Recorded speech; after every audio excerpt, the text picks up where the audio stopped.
mejor dicho, a ver, ¿cómo?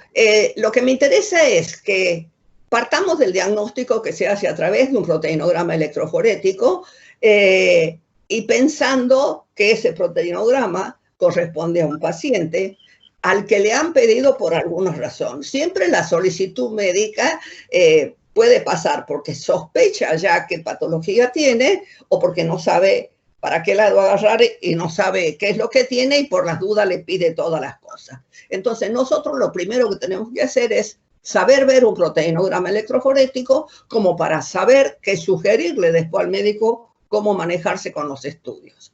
Entonces vamos a empezar un poco muy sintético con distintas definiciones que no quieren decir lo mismo, pero que parecen sinónimos a través de la literatura, de la bibliografía que ustedes pueden ver. Paraproteína fue la primera denominación que se le hizo a una banda homogénea, porque eso se hizo en la década del 50 para indicar que tenía una proteína anómala distinta de las normales. Por eso paraproteína no es sinónimo del componente monoclonal. Eso se dejó y porque ustedes saben que todos los estudios son cíclicos, ¿no?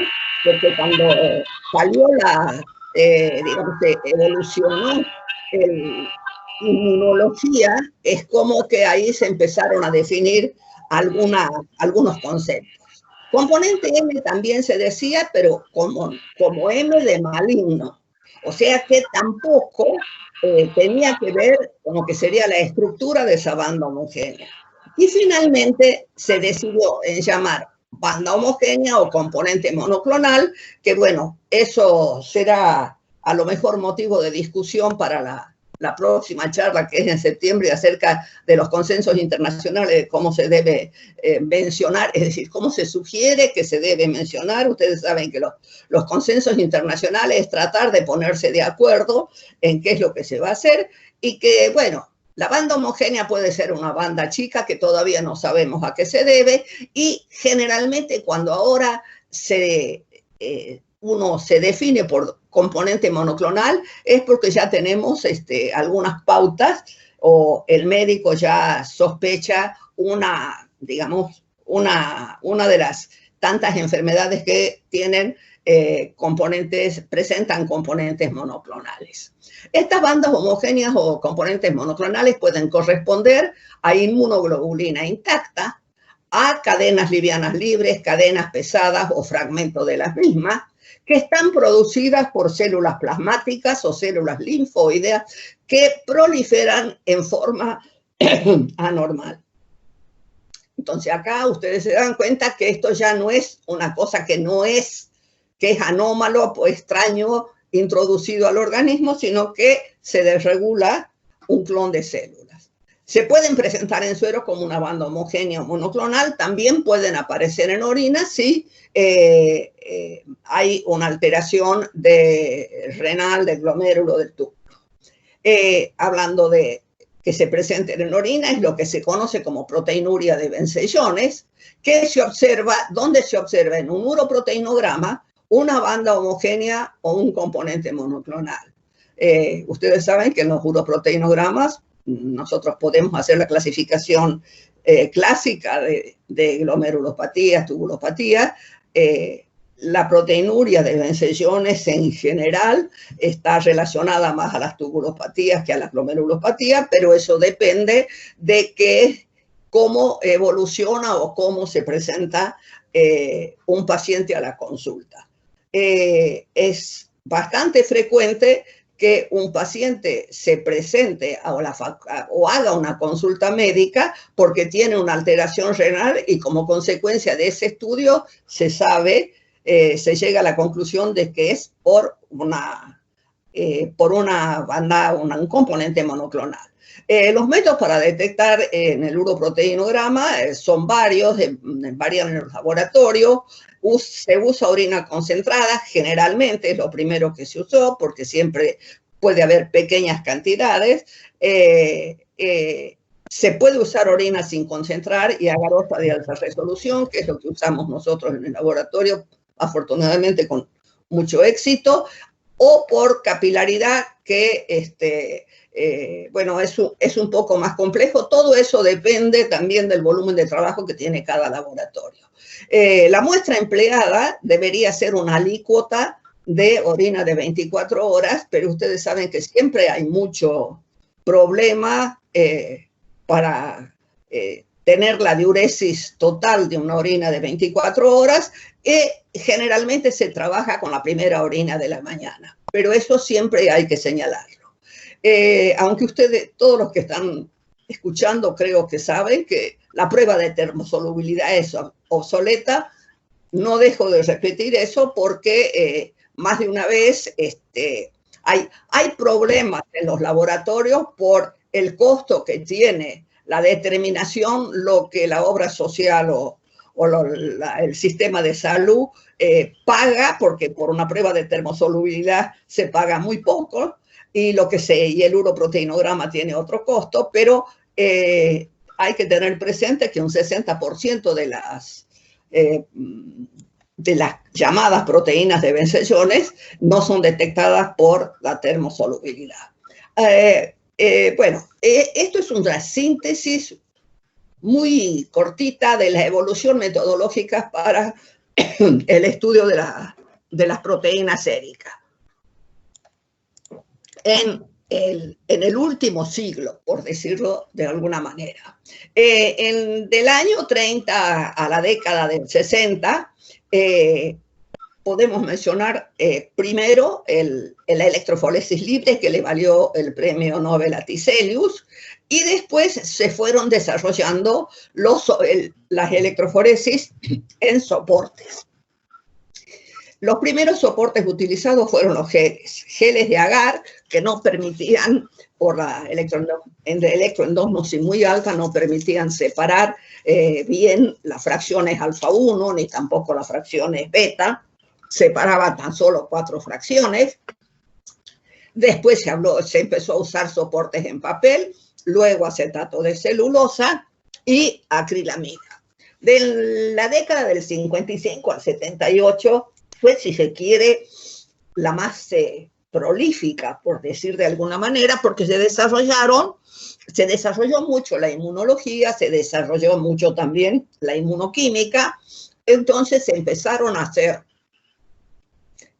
métodos combinados para poder separar y saber en qué consisten esas 5 fracciones iniciales que tenemos en el proteinograma electroforético. La inmunoelectroforesis, que es un método que se desarrolló y se utilizó ampliamente hasta que apareció la inmunofijación, se hacía con antisuero total, todos ustedes saben, y uno podía detectar entre 27 y 30 fracciones, para lo cual había que tener muchísima experiencia, y la inmunofijación permitió, por lo menos cuando ya se supo bien la estructura de las inmunoglobulinas, poder saber si teníamos cadenas pesadas, cadenas livianas. El isoelectroenfoque permitió separar muchísimo más, porque separaba a las fracciones proteicas por su punto isoeléctrico, y se podían separar muchísimas fracciones proteicas con punto isoeléctrico, digamos, entre 2 y 2,5, y eran cualquier cantidad de fracciones proteicas. Esa es la que sirvió para estudiar bastante las hemoglobinopatías. Y de la década del 80 a la actualidad, la aparición y el desarrollo de la electroforesis capilar permitió avanzar muchísimo. La electroforesis capilar, por la experiencia mía, que bueno, nosotros estamos usando desde el año 2006-2007, realmente tiene una sensibilidad muy grande, y en la medida que han ido cambiando los kits de foresis, ¿viste? Mejorándolos, la sensibilidad es mucho mayor, permite observar muy pequeñas fracciones, y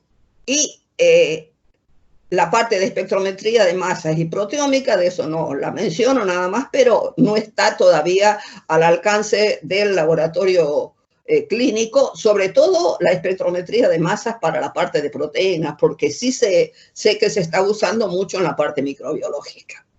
Entonces, cuando nosotros tenemos que hacer un estudio de proteínas, ¿qué es lo que tenemos que, con qué muestra tenemos que trabajar?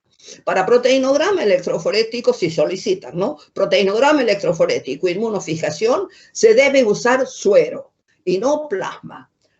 Porque en el plasma, ustedes todos yo creo que deben saber, pero no está de más decirlo, porque eso hay que inculcárselo sobre todo a las personas que van a hacer la extracción, porque a veces las venas malas, como uno dice, o pacientes que están internados, que están con un suero colocado, entonces hay que sacarle del otro brazo, o cuando tienen que sacar a criaturas, a bebés muy chicos, prefieren sacar con heparina, que tampoco es el anticoagulante ideal, para saber que uno no se le va a coagular la sangre, ¿no es cierto? Pero para poder no equivocarse, hay que hacer con suero.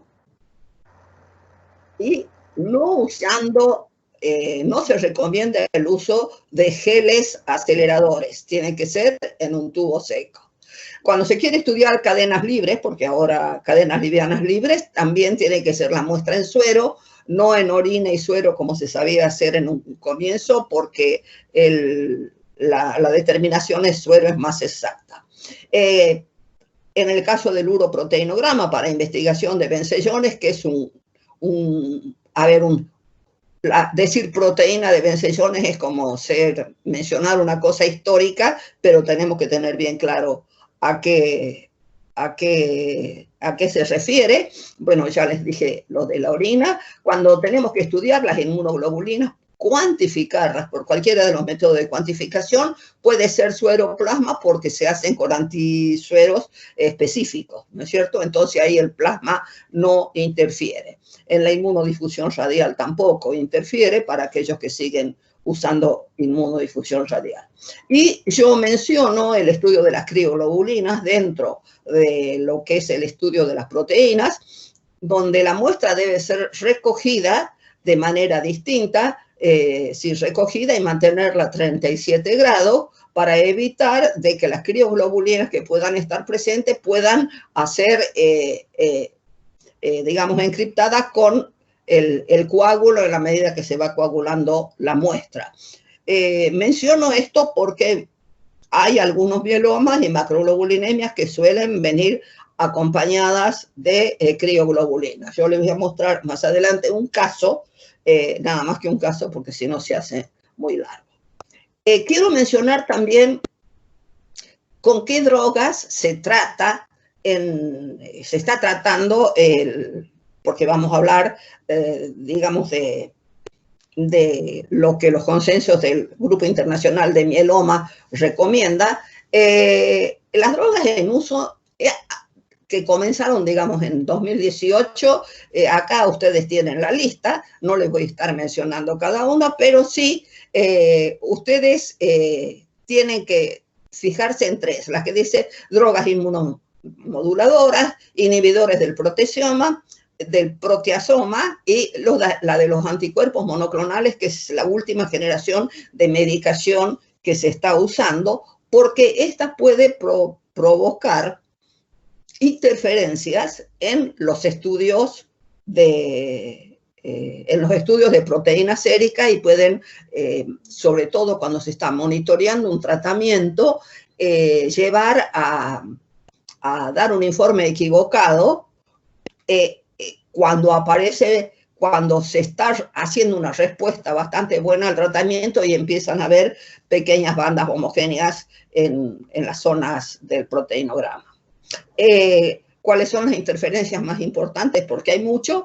Tener en cuenta que el daratumumab, al que le dicen Dara, está sintetizado por un anticuerpo monoclonal que es IgG-kappa, y que eso puede aparecer en el proteinograma y en la inmunofijación. interfieren muchas pruebas diagnósticas, ustedes ya lo tienen acá, en la cuantificación, sobre todo de las inmunoglobulinas y sobre todo de las clases, de las subclases de IgG, ya que es un anticuerpo monoclonal IgG-kappa. También está empezando a presentar problemas en algunas transfusiones que se realizan cuando se tienen que transfundir, digamos, a pacientes porque están con cuadros de anemia y cuando se tiene que compatibilizar, por ahí aparecen aglutinaciones de subgrupos. Las sustancias de contraste que se emplean en el diagnóstico por imágenes también suelen dar unas interferencias, sobre todo a veces en la zona de la alfa o de la beta 1. Entonces nosotros tenemos que tener en claro que al paciente que se le va a hacer, hay que preguntarle cuando se hace la extracción si es que en las últimas 72 horas no se hizo algún diagnóstico por imágenes con sustancias de contraste. Ustedes saben que en los últimos años el diagnóstico por imágenes aporta mucho al diagnóstico y al monitoreo de estas patologías. Y empezamos con lo que sería las primeras pautas que empezaron a dar para poder discriminar el Grupo Internacional de Mieloma. El Grupo Internacional de Mielomas empezó a formarse en el año 2003, creo, si no me equivoco, y el formarse este grupo de trabajo sobre todo era para ver cómo se diagnosticaba, cómo se trataba, para compatibilizar formas de tratamiento, porque ustedes saben bien que el mieloma, uno se centra más en el mieloma, pero el mieloma es una enfermedad que es una forma de cáncer que no se cura, pero que se trata. Entonces, lo que se está tratando en los últimos tiempos es de lograr que el mieloma se convierta, de ser posible, depende de los tipos de mieloma, en una enfermedad crónica que pueda tener una buena calidad de vida el paciente. En el año 2005, y a raíz de que ya se había sido descrito por Kyle mucho antes, lo que se conoce como MGUS, ¿no es cierto?, gamopatías monoclonales de significado indeterminado, ver qué parámetros diferían o no con el mieloma múltiple, el smoldering mieloma o mieloma asintomático y las MGUS. Ustedes ven que el tenor de plasmocitos en médula ósea es uno de los parámetros más importantes que ustedes los van a ver en todo, en cómo han ido evolucionando los conceptos de los consensos. Para el mieloma y el smoldering mieloma tiene que ser mayor o igual al 10%, lo mismo que en el asintomático, mientras que la MGUS tiene mucho menos y tiene mucho menos también, que no hace falta el 10, sino puede ser del 5. El componente monoclonal sérico tiene que ser mayor o igual a 3 gramos en los dos, mientras que en la MGUS es menor y puede hacer bastante pequeño y evolucionar durante años. La presencia de la proteinuria de benzellones, la anemia, como ustedes ven, en la MGUS está ausente. El parámetro que se usaba era el daño renal por el aumento es decir, daño renal y aumento de calcio. También en la MGUS está ausente, y las lesiones líticas está ausente en la MGUS.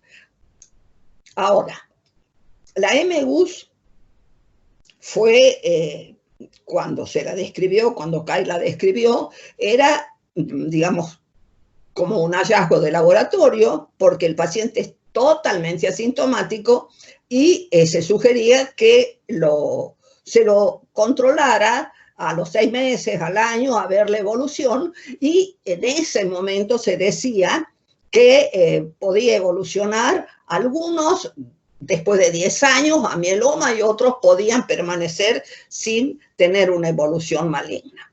Pero con el correr del tiempo y las reuniones del comité de expertos, en el año 2009, ojo que fueron esas del 2005, más o menos se reúnen cada 2 o 3 años y a veces las resoluciones no se hacen en el mismo año, sino que entran en discusión, porque primero, sobre todo, era para unificar criterios de cómo hacer el manejo de los pacientes y cuáles eran los parámetros así más importantes.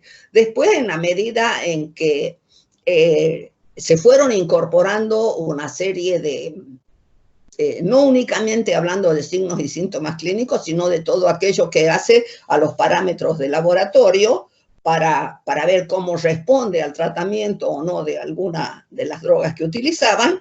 Entonces, fijaron los criterios de daño orgánico en el mieloma múltiple, que de todas las patologías estas con componentes monoclonales es la más agresiva. Entonces ustedes vean, el calcio aumentado tenía que ser por encima de los 12 milímetros, la insuficiencia renal se medía por la creatinina, que por arriba de 1,30 miligramos, la anemia tiene que presentarse midiendo la hemoglobina, que era por debajo de los 10 gramos, tendría que presentar algunas lesiones líticas, osteoporosis, algunas fracturas espontáneas, en fin. Y lo que es muy importante en este caso es el ver síndromes de hiperviscosidad, presencia de amiloidosis y estas infecciones bacterianas recurrentes cuando aparecen 2 episodios en un año. ¿Por qué? Porque ustedes siempre tengan en cuenta que cuando se tiene un componente monoclonal en base a uno de los isotipos y realmente se trata de un mieloma, las otras inmunoglobulinas se sintetizan en menor cantidad, entonces se tiene una inmunodeficiencia, no sé, G, A o M, ¿no es cierto? Entonces esto puede dar lugar a infecciones bacterianas recurrentes. De ahí la palabra CRAB o la sigla CRAB, que se refiere, digamos, a las alteraciones del calcio, la insuficiencia renal, la anemia o las alteraciones óseas. La Mayo Clinic, ustedes saben, con Kyle a la cabeza, todavía vive, que debe tener como 100 años, en el año 2010 hicieron una recategorización de las enfermedades que presentan componentes monoclonales. MGUS y desórdenes relacionados. ¿Por qué? Porque empezaron a ver que no todas las MGUS evolucionaban de la misma manera. Entonces se reunieron y realmente hicieron este cuadro. Me parece que es muy ilustrativo al respecto. El tipo de gamopatía monoclonal que presentaba, si se podía llamar premaligna, pero de muy lenta evolución, o sea que progresaban del 1 al 2% por año, o premalignas más de una evolución un poco más agresiva, que progresaban un 10% por año. Todo esto progresaban hacia mieloma, ¿no? Y lo maligno. Entonces, se empezó a considerar los tipos de componente monoclonal IgG, IgA y no IgM. Las MGUS que no son IgM, acá tienen ustedes los parámetros, no los voy a repetir, de todos modos le queda digamos, este PowerPoint le va a quedar. Y acá se empieza a hablar más profundamente del mieloma, del smoldering mieloma o mieloma asintomático, porque, digamos, también presenta alteraciones, pero no hay, digamos, el CRAB no está alterado. Sin embargo, el que es maligno, es decir, porque antes uno decía MGUS, mieloma múltiple, y esta mieloma asintomático, smoldering mieloma, digamos, introduce como una clasificación. Y acá en el mieloma múltiple, el CRAB es positivo. Cuando son las gamopatías monoclonales de tipo IgM, como MGUS, IgM, podemos tener lo que se conoce como macroglobulinemia de Waldenström, smoldering o asintomática, que tampoco tiene el CRAB, ¿no es cierto? Porque todo esto está no únicamente dedicado al mieloma, sino a los componentes monoclonales, o a pesar de que el mieloma es una enfermedad mieloproliferativa, porque ustedes saben que es la proliferación de un clon de células plasmáticas que aparecen en médulas, que tienen alteraciones, que van a encontrar células en partición. Bueno, no vamos a hablar de eso porque eso entra en otro terreno. La macroglobulinemia de Waldenström clásica, que es una infiltración linfoplasmática en médula ósea, o sea, son linfoplasmocitos, no plasmocitos solos, y que presenta inmunofenotipos distintos. Una anemia puede tener hiperviscosidad y tiene bastante linfopatía, porque muchas veces se manifiesta en un comienzo, no mucho, como algún linfoma no muy agresivo, porque la enfermedad de, digamos, la macroglobulinemia de Waldenström, si está asintomática, no se trata. Y después tenemos el mieloma múltiple clásico, a IgM, que no es tan frecuente, en el que hay que hacer algunos estudios genéticos. ¿Qué aparece en esta recategorización de enfermedades que presentan componentes monoclonales?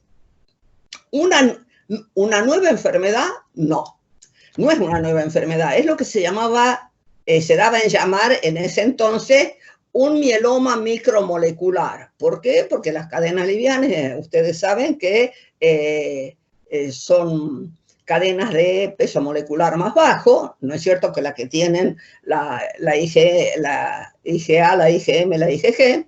Entonces, eran los micromoleculares que se los comenzó a designar light change, ¿no es cierto? Enfermedades light change. Entonces pueden ser MGUS a cadenas livianas, donde que no es, que no son las mismas MGUS de las MGUS clásicas, sino que son una clasificación aparte y que se estudia y se trata de manera distinta. Porque acá ya tienen la relación kappa-lambda anormal. Entonces, al tener la relación kappa-lambda anormal, la cosa es distinta. No presenta alteración el CRAB. Esto que se llamó proteína de benzoyones idiopáticas, que algunas veces aparece, nosotros les hemos visto porque el laboratorio, bueno, es un laboratorio, como les comentó Nieves, de mediana alta complejidad y recibe un volumen grande de muestras. Entonces nosotros dentro del volumen vemos una serie de cosas que a lo mejor en otros laboratorios no se ve con frecuencia. Donde no hay cadenas pesadas por inmunofijación, no se ven, y no hay ninguna explicación, es decir, clínica y de signos y síntomas clínicos que haya que asociarla a lo mejor a una MGUS o a un mieloma, pero a esto hay que seguirlo para ver cómo evoluciona, como todas las cosas. Y el mieloma a cadenas livianas, que es una low change disease con toda la expresión mielomatosa. Yo de eso les voy a mostrar varios casos porque tenemos, para que ustedes vean cómo se presenta. En el mismo año, el consenso, ¿qué otras cosas dijo que nos interesa a nosotros como bioquímicos, analistas clínicos o lo que sean? Y cada uno en los países tienen, digamos, títulos distintos, pero todos ejercemos el mismo tipo de profesión. Hay que tener en cuenta signos y síntomas clínicos, conocer una historia clínica completa. Eso es ideal, pero en el laboratorio clínico o al bioquímico no siempre eso se puede dar cuando un bioquímico está trabajando en una institución pública o privada y está en contacto con los médicos. Pero es importante tener en cuenta cómo, para preguntar, averiguar, no sé, no creo que tengan por ahí acceso a ver lo que es una historia clínica, sí, pero sí pueden tener acceso a hablar con el médico del paciente y poder enterarse. El hemograma completo, con frotis de sangre periférica, para ver la presencia de rouleau o de células plasmáticas. Me imagino que, bueno, como ahora está todo automatizado, ustedes saben que los hematólogos, por más que esté todo automatizado, el frotis lo quieren ver. Yo también soy de esa idea porque para mí la microscopía tan fácil no se va a dejar de lado porque nos permite ver muchas cosas. La forma de rouleau, me imagino que ustedes la recuerdan, pero por las dudas es cuando están los hematíes todos apiladitos y la presencia de células plasmáticas que son las que en una época se llamaban células de Turk, que puede haber mayor cantidad y eso nos puede indicar con eso, con todos otros parámetros bioquímicos que estamos en presencia de, a lo mejor cuando se pidió una serie de estudios y no se pidió un proteinograma, como de sugerir que se haga un proteinograma electroforético. Es importante para estudiar conocer la función hepática, renal, calcio, albúmina, electrolitos, o sea, deberíamos para cada proteinograma nosotros poder consultar en el libro de la computadora o en la ficha del médico, depende de cómo se vea, saber cómo está un hepatograma, cómo está a lo mejor el clearance de creatinina y ver cómo está la parte de electrolito, porque la patología nuestra, o sea, la de componentes monoclonales y cualquier patología, forman parte de un único individuo y todo está conectado. Y eso también es importante para saber ver un proteinograma electroforético. A ustedes les parecerá que es medio traído de los pelos, cuando yo les muestre los casos van a ver. Hacer estudios en suero, en orina, para ver presencia o no de componentes monoclonales y por primera vez sugieren en los consensos los soportes, los métodos a emplear para hacer el proteinograma electroforético, es decir, soporte de agarosa o electroforesis capilar. Esto va a ser motivo de bastante discusión cuando se hable de los consensos para informar los proteinogramas. Bueno, en la Argentina, no sé si conocen, tenemos formado un grupo de expertos en proteínas, que es multicéntrico, que le decimos foro de proteínas, que estamos trabajando hace más de 10 años, y realmente también nosotros vamos a hacer nuestras conclusiones y si se puede dar la charla en septiembre, probablemente yo haré mención al asunto. A nosotros la organización de este foro nos ha permitido intercambiar una serie de experiencias de cada uno, porque no en todos los lugares se trabaja con el mismo método ni con, digamos, capilaridad. Tienen algunos laboratorios, la mayoría trabaja con agarosa. Sin embargo, nos dimos cuenta que hay todavía una gran cantidad de laboratorios que trabajan con acetato de celulosa. Eso tiene que ver sobre todo con la estructura del laboratorio, el sistema de salud y, bueno, y la parte económica. Y la cuantificación de las inmunoglobulinas, hacerlas por nefelometría y cuantificar el pico del componente monoclonal o de la banda homogénea por densitometría. Porque esto se empezó a tomar en cuenta para monitorear algunos tratamientos. Es decir, hay algunos médicos que monitorean, no hacen digamos, todos los estudios, pero una vez que está tipificado el componente monoclonal con la cadena pesada, con la cadena liviana, monitorean el tratamiento por la densitometría del pico del componente M, que ahí también podríamos hacer una parte para ver cómo se mide, pero si no, hablo una semana. Tener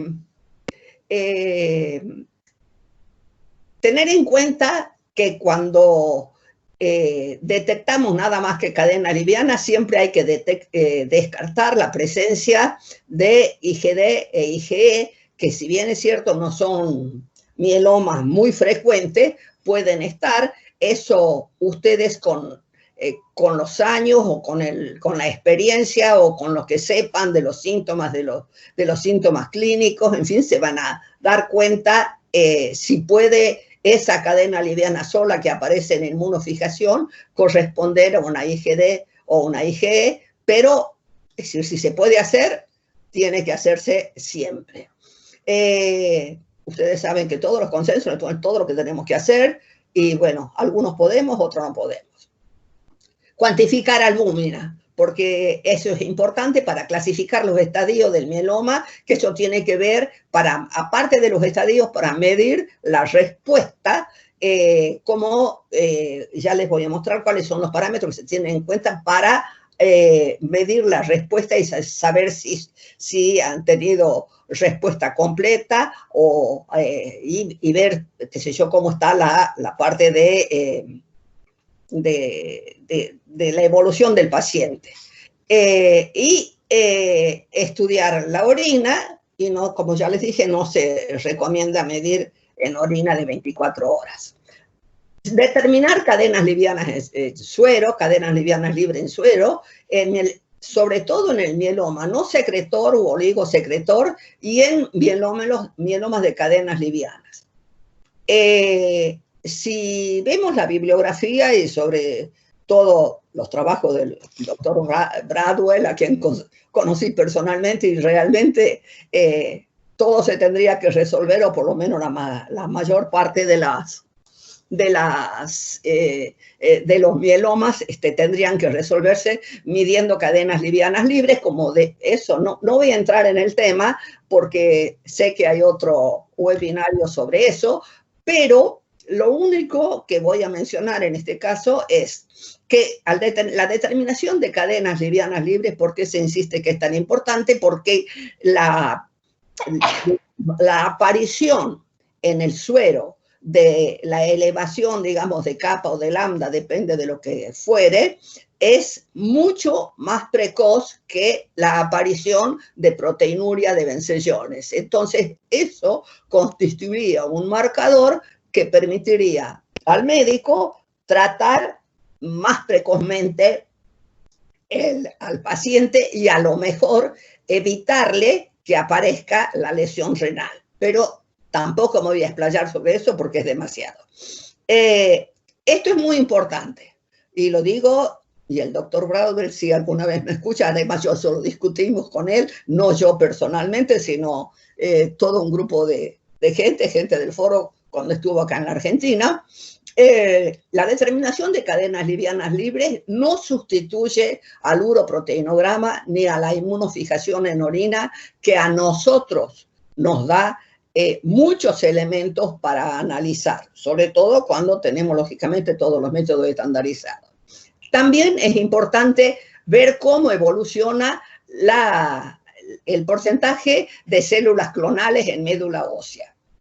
Y ahora se habla de células clonales. ¿Por qué? Porque, como ya les mencioné hace un momento, la verdad que yo tengo, bueno, mi querido marido, que ya no está, él era médico hematólogo, y teníamos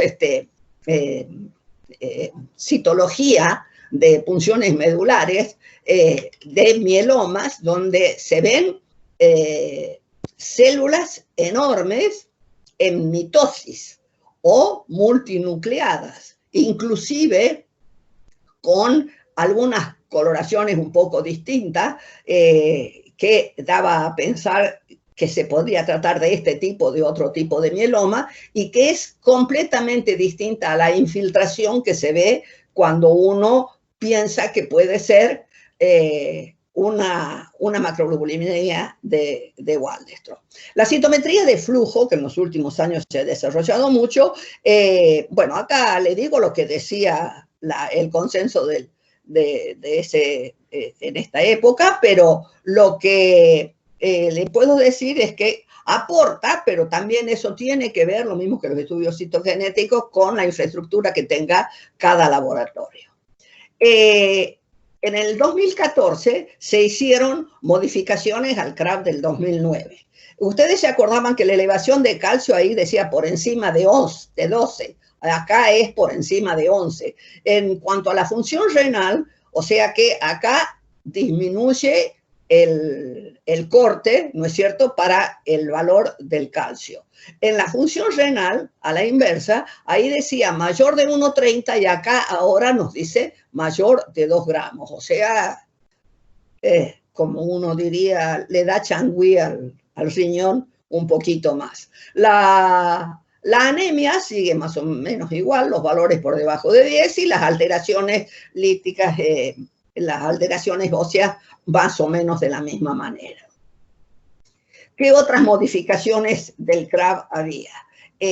Ver cómo detectar el progreso ese del 10% de smoldering mieloma a mieloma en los primeros 2 años de la enfermedad. Entonces introducen biomarcadores de malignidad que le dicen, bueno, ya que todos les encanta la sigla. Entonces después tenemos que pensar si la sigla es por cómo es la palabra en inglés o cómo la palabra en castellano y medio se nos cruzan un poco los cables. Entonces, ¿qué es lo importante? Que el tenor de células plasmáticas en médula ósea tiene que ser mayor del 60%. Yo le voy a decir que en la experiencia, porque he trabajado en un servicio de hematología, que la experiencia mía es así. Hay infiltraciones masivas donde ahí, como digo yo, un ciego lo puede ver en el sentido de que acá no queda duda. Pero hay veces que tenemos informes de porcentajes, digamos, de alteración de células plasmáticas que están entre el 6 y el 10 o el 11% y pueden ser mielomas múltiples ya desarrollados, ¿no? O sea que acá ahora ponen un número más grande, bueno, es porque también han evaluado, el Grupo Internacional de Mieloma se maneja con protocolos de estudios de los distintos países y después se reúnen para confrontar los resultados, que es lo que tienen. La otra cosa que es muy importante, que es nueva, vendría a ser a partir del 2014, es estudiar la relación de cadena involucrada menos la no involucrada de las cadenas livianas libres, que tiene que ser mayor de 100 y que tiene que haber por lo menos una lesión focal por resonancia magnética. Esto es no sé si servirá o no le servirá, pero es importante para saber qué sensibilidad tienen los métodos que estamos empleando habitualmente en el laboratorio. Cuando nosotros queremos estudiar mieloma, macroglobulinemia de Waldenström o el asintomático, nosotros vemos que en ese orden la sensibilidad del proteinograma más las cadenas livianas libres nos da una sensibilidad del 100% para estos dos y de un 99,5% para el smoldering. O sea, muy, muy sensible. Para la MGUS, empleando los mismos métodos, o sea, proteinograma electroforético más detección de cadenas livianas libres, la sensibilidad es más baja. Para incluir acá al POEMS, que es un mieloma que tiene manifestaciones endocrinológicas y neurológicas, habría que tener el proteinograma electroforético, la determinación de cadenas livianas libres y agregar la inmunofijación. Y para todas, digamos, cuando queremos ver todas, incluida la amiloidosis y la low chain disease, tenemos que realizar un proteinograma electroforético, más la inmunofijación, más un uroproteinograma, más una fijación en orina, más determinación de cadenas livianas libres, y así tenemos una aproximación de un 98,1%. Bueno, creo que eso es más que nada para tener en cuenta qué sugerir cuando nosotros llegamos nos envían un paciente en la que nos piden 2 o 3 determinaciones y nosotros por lo que conocemos de la historia o por lo que uno puede suponer o que uno quiere salir de duda, puede sugerir. Mi experiencia dice que es preferible sugerir que no sugerir, porque si uno sugiere, porque no siempre el médico piensa, a los médicos les llega la información, y le digo esto porque la Sociedad Argentina de Hematología nos pidió a un grupo que consideraban expertos a dictarles hace un par de años, no sé, unos 4 años o 5 años, un curso a distancia para el curso de médicos hematólogos, para que los médicos sepan por lo menos ver lo que es una corrida electroforética por distintos métodos, la inmunofijación, es decir, sepan qué es lo que pide y cuál es el resultado que puede dar y el alcance que tiene cada metodología. Bueno, empezamos, esto va a ser más entretenido, creo yo, porque son los casos clínicos. Este es un caso viejo, a ver, acá no sé, esto no quiero tocarlo por las dudas. Ustedes ven que no siempre el componente monoclonal es el clásico. Perdón, podés poner, ¿sí?, ocultar si querés. Yo no puedo, no llego a ver qué opciones te da. ¿Puedo poner ocultar ahí? Sí, sí. Ah, ahí está. No hay problema. Ahí está. Bueno. Ustedes ven que este pico no es muy elevado, el valor que pueda tener está dentro de los valores de referencia, y esto reacciona, este pico corresponde a una banda homogénea en G y en lambda, pero al mismo tiempo le habían pedido una orina, donde ustedes ven que tiene inmunoglobulina intacta, tiene una benzellones lambda y aparece una lambda libre, y tiene en médula ósea 19% de células plasmáticas. Esto se trata de un mieloma. Esto es un hallazgo de laboratorio. Nosotros tenemos muchos hallazgos de laboratorio porque al laboratorio, por el volumen de muestra que tenemos entre 1000 y 1200, más o menos por día, de proteinogramas, sin contar las fijaciones, las cuantificaciones, todas las otras cosas. Y uno pide los datos de los pacientes y ustedes saben, uno dice diagnóstico presuntivo, algún dato que tenga, y bueno, no, esto era un control laboral. Pero a nosotros, digamos, en el sector nos pareció que esta pequeña bandita en beta 2, como uno dice, no me gusta. Entonces, hecha la inmunofijación, ustedes vean que tiene únicamente reacción con cadena lambda, y si somos más estrictos, tenemos acá una pequeña bandita. Es un hombre de 53 años. Ustedes ven que la cuantificación de las inmunoglobulinas están tirando a bajonas, sobre todo la G, pero tiene en la zona de la beta 2 una banda homogénea cadena lambda. A esta le hicimos por nuestra cuenta digamos, la IgD, la IgE, y llegamos a la conclusión que podría ser una low change MUS. Eso se lo pusimos por nota externa al derivante, como para que hable con el médico, porque nosotros no siempre podemos hablar con el médico. Acá tenemos ya algo diagnosticado, que es una low change, o sea, un mieloma low change. Ustedes miren, este es un pequeño pico. Yo ya les aclaré al comienzo, no les voy a mostrar esos picos enormes, algunos sí, porque todo eso ustedes lo deben saber, y creo que es más importante aquellas cosas que nos pueden pasar desapercibidas a cualquiera, porque, bueno, porque no son tan típicas. Ustedes ven acá un pequeño, un pico pequeño con una cuantificación acá del proteinograma de 0,31, digamos, tiene proteínas totales normales. Sin embargo, al hacer la inmunofijación, ustedes vean que aparece esta banda en el suero, y acá tienen ustedes el componente, y acá, al no tener nada, yo tengo que inferir que, y al tener una hipogamaglobulinemia, que puede ser no tan asintomático, sino más sintomático, y ustedes vean la orina. Esto es lo que sería, que se conoce como proteinuria de tipo mielomatoso. tiene lambda y lambda libre, ¿no es cierto?, que corresponde a un mieloma que se tiene que tratar.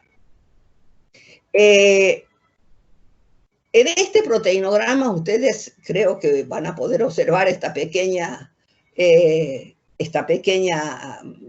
curvita que también corresponde a la casualidad a una lambda, pero acá ustedes pueden ver que las otras fracciones proteicas es como que estuvieran en forma policlonal normal, digamos, ¿no?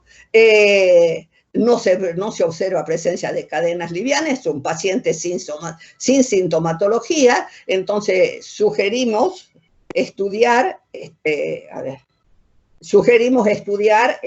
orina, y también pensamos que puede ser digamos, una M-GU slow change o a lo mejor la iniciación de un mieloma, pero eso lo dará el estudio que haga el médico más adelante. Acá también ustedes ven, no es igual que el otro, pero es distinto, pero la curva es muy pequeña, da la casualidad que todas las que estoy mostrando son lambda, pero eso es una casualidad.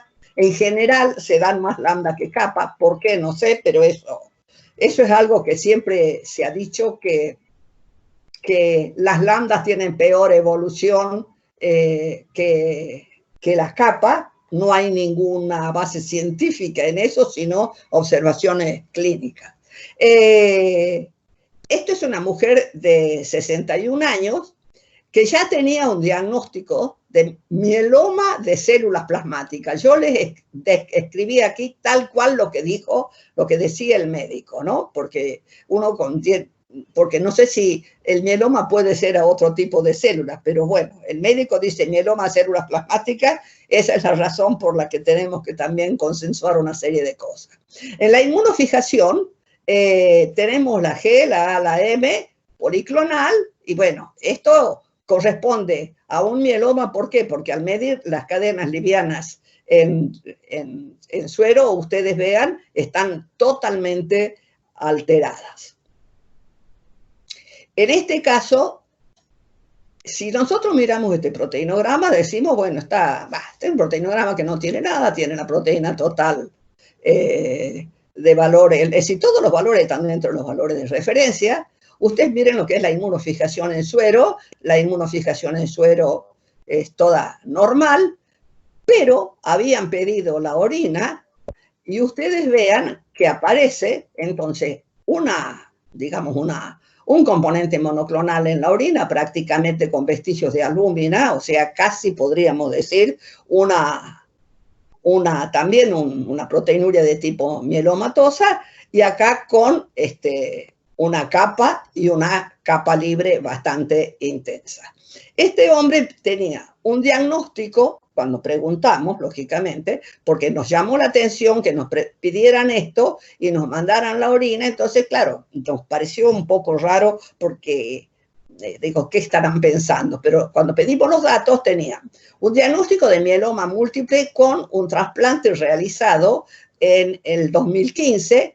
Este es un control que se hizo en octubre del 2018, donde ustedes veían que no se observa en orina hay componentes monoclonales, pero en suero absolutamente nada. La detección de cadenas livianas libres está alterada, pero no tanto, es si se ve que estaría en tratamiento, ¿no es cierto?, controlado por el trasplante, y dentro de la cuantificación de las inmunoglobulinas se mantiene dentro de los rangos de referencia.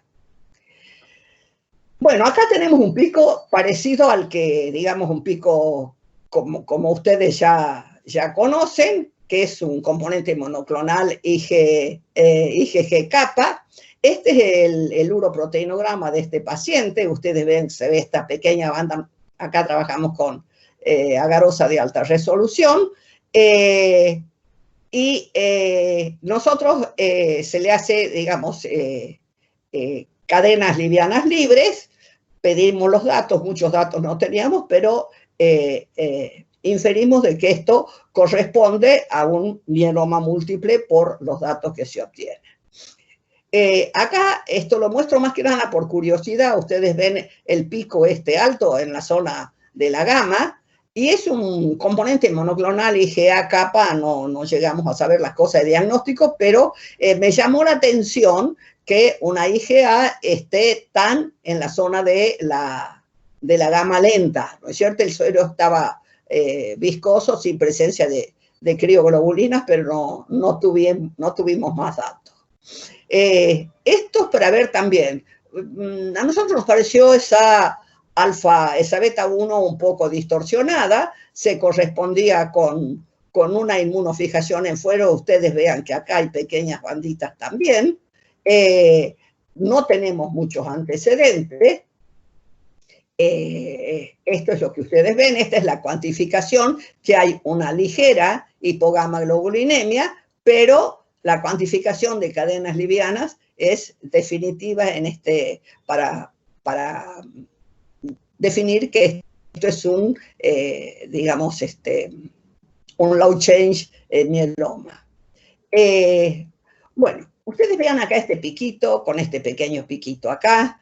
Esto sabíamos ya que era un mieloma IgA kappa. Ustedes ven que tiene la banda acá, o sea, es una A, es kappa, acá tiene otra banda, otra pequeña banda, hay que ver si corresponde a la misma IgA o no. Tiene la cuantificación de...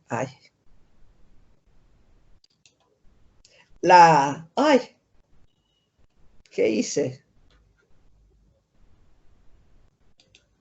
Ahí está. Acá tiene otra pequeña banda, la cuantificación de la IgA es elevada, y bueno, no queda duda que es, pero ustedes vean que es un pico bastante notable, ¿no es cierto? Y no se ve mucha, es decir, la cuantificación de inmunoglobulina nos inclina a pensar que realmente el diagnóstico es el correcto. Esto también es una curva poco frecuente que tuvimos el año pasado. Ustedes vean esto, esta beta 2, siempre esta beta 1, quiero decir, ustedes siempre que tengan alteración en la beta 1 tienen que fijarse si el suero está hemolizado o no está hemolizado, porque eso también puede dar alteraciones en la curva del proteinograma electroforético. Esto no teníamos mayores datos, pero al tener, digamos, toda la parte de gamma policlonal aparentemente dentro de los valores de referencia, sea una probable MGUS lambda. Ustedes ven que esto es una curva que puede pasar desapercibida o no, depende, no quiero decir que la gente no tenga experiencia, sino que a cualquiera de nosotros, si estamos, por ejemplo, un poco con mucho trabajo, miramos y no analizamos bien, no nos damos cuenta. Sin embargo, se le hizo la fijación, y ustedes vean que tiene IgG kappa, hay una tenue banda que, bueno, que puede sí, que puede que sí, que puede que no, y ustedes ven que tiene lambda y lambda libre, y cuando pedimos los antecedentes nos informan que tenía una tumoración dorsal de 10 años de evolución, que 69 años después diagnostican, de acuerdo a esto, un mieloma múltiple, tenía proteinuria positiva y continúa en tratamiento. Ahora, esto es importante, los 10 años de evolución, porque evidentemente cuando empezó con el dolor dorsal no sabían qué es lo que tenía, después le pidieron el estudio. De manera que ustedes, esto es como para fortalecer la importancia que tiene el proteinograma electroforético, es decir, el estudio de todas las, de cómo se debe estudiar cualquier sospecha de banda homogénea. Acá tienen ustedes otro pequeño piquito, pero ustedes miren, tenemos acá una IgM kappa y acá tenemos una banda IgA que no tiene reacción con ninguna cadena liviana.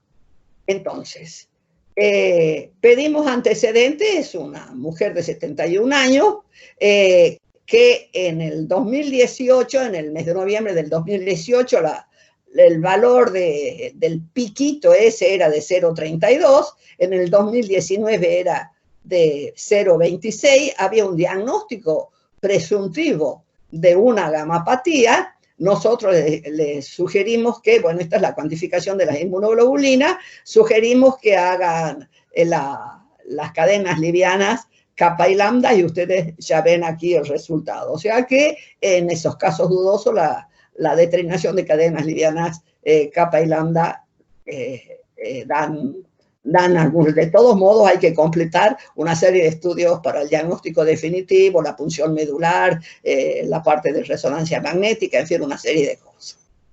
Bueno, esto también es para que ustedes vean cómo dos proteinogramas similares, no iguales porque son de pacientes distintos, uno tiene que, en la zona que se producen alteraciones en zona de alfa 2 y beta 1. Ustedes vean, es como nos había empezado a aparecer un poco más seguido, decidimos hacer una fijación por cuenta nuestra, pero ustedes ven todo policlonal. Esto es un tiempo después. Acá, si bien es cierto, los piquitos están más definidos, ustedes vean que la inmunofijación es policlonal. Y cuando pedimos datos, sabemos que es una persona que está en insuficiencia renal, que tiene diálisis 3 veces por semana, que hay una amiloidosis en estudio, y ustedes vean la alteración que tiene de las cadenas livianas kappa y lambda. Esto es algo así interesante, porque llega este proteinograma y los datos que teníamos es que era que tenía un diagnóstico de mieloma múltiple con anemia, con 80% de infiltración medular, que es muchísimo, y con una muy buena respuesta al tratamiento, y que había desaparecido el componente monoclonal el año pasado, en abril. No sé cómo lo habrán completado antes. Entonces nosotros vemos esto, acá hay medio una oligoclonalidad, pero acá hay un pico, ustedes vean, acá aparece la banda, kappa, hay otra parte de kappa, ¿no es cierto?, de movilidades distintas. La cuantificación de las inmunoglobulinas, la IgG está dentro de los valores de referencia, pero lo otro está más bajo, la beta 2 micro es elevada, y evidentemente las cadenas livianas libres, ustedes miren la sensibilidad que tienen, o sea, que esto es una recaída del tratamiento, o sea, lamentablemente para el paciente tendrán que volver a, no sé, a hacerle quimio o lo que sea, pero acá se ve con mucha claridad esto. Y sin que llegara a ser, digamos, un pico muy excesivo.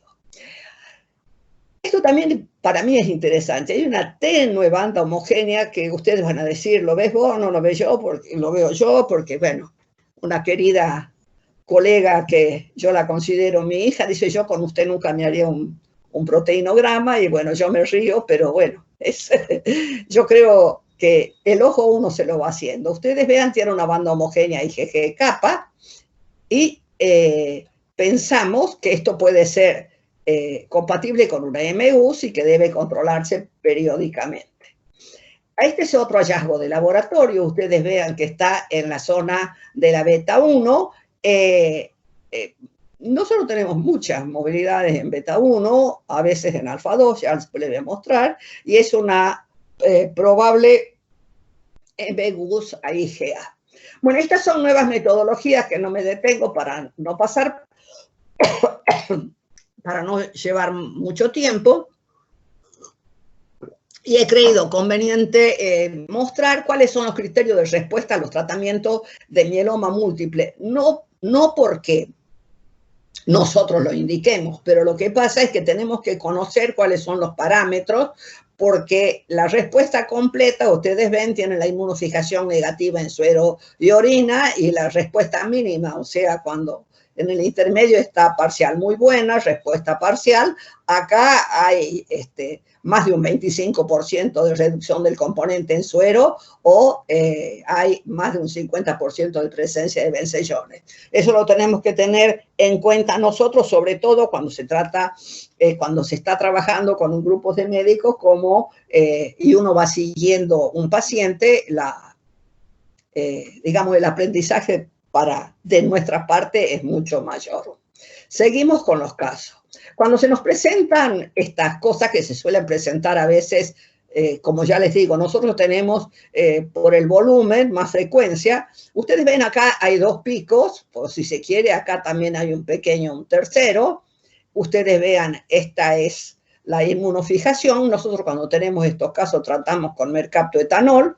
La misma muestra tratada con mercaptoetanol va a dar un solo pico si se trata de la misma inmunoglobulina. Y ustedes ven que al hacer la inmunofijación, acá tenemos redisolución por exceso de antígeno, en fin, puede crearnos alguna duda. En el proteinograma en agarrados acá es como que vemos 2 bandas y ustedes ven que acá se ve una sola banda. Eso es nada más que para ver cómo conviene trabajar cuando tenemos este tipo de pacientes. Mieloma múltiple a IgA. Este es otro caso similar, pero ustedes vean, no es que hay 2 juntas, sino que tenemos un pico largo y 2 a los costados. ¿Será lo mismo? ¿Será lo otro? Bueno, ahí tenemos una fijación sin mercaptoetanol y esta con mercaptoetanol que nos da mucho más definida porque acá también se ven redisolución por exceso de antígeno. Y es un mieloma a IgA lambda. A mí esta curva me llamó mucho la atención porque ustedes vean, está en lo que sería la gama rápida y acá nada. Y miren la inmunofijación que da. Yo tengo que inferir que esto es terriblemente maligno. Es un componente IgG kappa. Es asintomática. Asintomático el paciente, pero tiene en médula ósea una infiltración del 34%, entonces va más las otras patologías, más los otros síntomas y signos que tenga, el diagnóstico es de mieloma múltiple. Acá tenemos otra low change, a ver, sí, creo que sí, con este piquito parecido a otro que tuvimos. Este otro caso, donde ustedes ven la gama no es muy alta, si ustedes se ponen a ver el valor en el proteinograma electroforético es aparente normal. Acá tenemos una banda homogénea sobre un perfil policlonal, ¿no es cierto? Y consulta por dolor costal, tiene fracturas de costilla, los parámetros bioquímicos dentro de los valores de referencia, pero en la médula ósea hay un 11% de células plasmáticas, y el diagnóstico es un smoldering mieloma. Esto tiene que ser seguido constantemente para ver cómo va evolucionando. Bueno, hablamos un poco de macroglobulinemia de Waldenström, muy como se ha ido el tiempo. De macroglobulinemia de Waldenström, es un linfoma linfoplasmático asociado a IgM monoclonal, esa es la definición que da la OMS.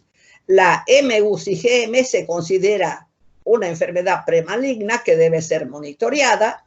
Pueden presentar síndromes de hiperviscosidad. Esto téngalo en cuenta, el linfoma linfoplasmático, ¿no? Neuropatía periférica, anemia hemolítica, vasculitis. Neuropatía periférica puede presentar y aparecer IgM en algunos tipos de linfoma, que cuando se trata el linfoma desaparece la banda homogénea IgM.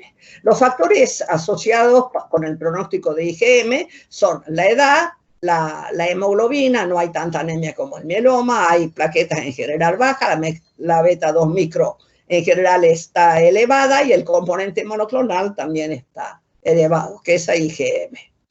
¿Cuál sería la secuencia de hacer el proteinograma para su estudio? El proteinograma electroforético, tipificar las cadenas pesadas y livianas, la cuantificación de las inmunoglobulinas. Se puede hacer, en general no tienen cadenas livianas en orina, pero se puede hacer la determinación de beta 2 microglobulina. Y esto es muy importante, saberlo, que la punción en médula ósea presenta infiltración intratrabecular de plasmocitos monoclonales. O sea, esto es una enfermedad linfoplasmocitaria. Observar si se presenta síndrome de hiperviscosidad, que suele aparecer cuando el pico tiene más de 4 gramos, y observar presencia de crioglobulinas, que suelen ser bastante frecuentes. Acá tienen los criterios de respuesta, no me detengo ya por el tiempo, pero les quedan a ustedes para ver, para que les quede cómo se va respondiendo. Generalmente la macroglobulinemia de Waldenström no se trata hasta que empieza a tener alguna sintomatología clínica. En general lo que tienen son eritrosedimentaciones muy aceleradas y razón por la cual van a la consulta al médico. Bueno, acá tenemos también un pequeño piquito, muy parecido a este proteinograma a algún otro, y ustedes ven que tiene una banda muy neta, y esta persona vino a la consulta porque estaba anémica y por una ferropenia. Y esto es una MGUS IgM que se debe seguir. Esto es para ver cómo se sigue con el valor del pico. Este es el paciente, es un paciente asintomático con eritro muy elevada. En el marzo del 2011, el pico era de 3,05. En junio del 2011 el pico bajó un poco, pero la IgM es de 4.200, está sin tratamiento, el médico sospecha una macroglobulinemia de Waldenström. Bueno, estas son las cosas que yo digo que no son tan frecuentes, por eso las quiero mostrar. Ustedes vean en la zona del alfa 2, como yo digo, uy, qué fulero el proteinograma, perdónenme la expresión, tiene hipogama. Cuando uno siempre tiene hipogama y aparece alguna banda rara en otra parte, nosotros tenemos que sí o sí hacer una fijación o sugerir que se haga una fijación, porque debe ser alguna banda homogénea, porque digamos, la hipogama nos está indicando que hay un déficit inmunológico. Ustedes ven que acá la banda de IgM es bastante más notable, esta es la cuantificación, y no tiene antecedentes, pero sospecha el médico una macroglobulinemia de Waldenström. Acá también tienen algo parecido, pero si ustedes se fijan, la fecha es distinto y es otro paciente, donde se monitorea nada más que por la concentración del pico. Esto es para que a ustedes les quede, ustedes vean, en el 9 sigue todo el 2010, ¿no es cierto? Lo van controlando prácticamente cada 2 meses o cada mes, y ustedes vean cómo acá empieza a subir un poco. No creo que sea muy significativo porque no es tanta la diferencia, pero el médico se guía por esos valores para saber si instituye o no tratamiento. Acá tenemos otra, ya nos vamos acercando al final, por suerte. Ustedes ven, este es un componente monoclonal, que no cabe duda. Hacemos una inmunofijación. Cuando nos aparece esto en una inmunofijación, ustedes siempre tienen que pensar, aquí hay una crioglobulinemia. Vuelvo a repetirles, nosotros trabajamos sobre todo con laboratorios que derivan y gran parte de ambulatorios también. Cuando son los ambulatorios tenemos más datos. Cuando no son sueros derivados, nosotros no sabemos cómo han sido extraídos, llevamos la muestra. Entonces, cuando a nosotros se nos presenta este caso, yo les voy a mostrar lo que nosotros hemos hecho. Además de hacer lo que se tiene que hacer, uno tiene que consultar si fue extraído en las condiciones. Acá tiene 8,4 de proteínas totales, que no es tanto, hay veces que tienen mucho más alta, y ustedes ven que acá, si nosotros queremos decir a qué corresponde, no podemos decir porque está todo. Entonces, nosotros diluimos esta muestra con fluidil, y encima tuvimos que diluirla, y ahí pudimos ver que tiene una IgM alta, porque si no, no la podíamos medir. Se procesaron 2 veces las muestras, ¿no es cierto?, en las inmunofijaciones. No les quise agregar demasiadas diapositivas ya para ir terminando. Y es una macroglobulinemia con presencia de crioglobulina. Porque es importante saber si en una macroglobulinemia de Waldenström hay presencia de crioglobulinas, porque las crioglobulinas además tienen su sintomatología especial. Pero en el caso de estar asociada a una macroglobulinemia de Waldenström, se producen algunas alteraciones neurológicas. La persona por ahí empieza a hablar mal, por ahí se duerme, y por ahí puede entrar en un sistema, como si fuera que haya realizado un ACV o tiene un estado semicomatoso. Lógicamente se lo interna, va al hospital. Si el médico piensa en una macroglobulinemia de Waldenström, porque le hace o porque conoce o porque no conoce, al hacer una plasmaféresis o varias plasmaféresis, el paciente se va recobrando, y cuando se ve que está en la guardia está en el hospital, pregunta qué me pasó, por qué me trajeron. Ustedes creerán que es mentira, pero yo lo he visto en varias oportunidades.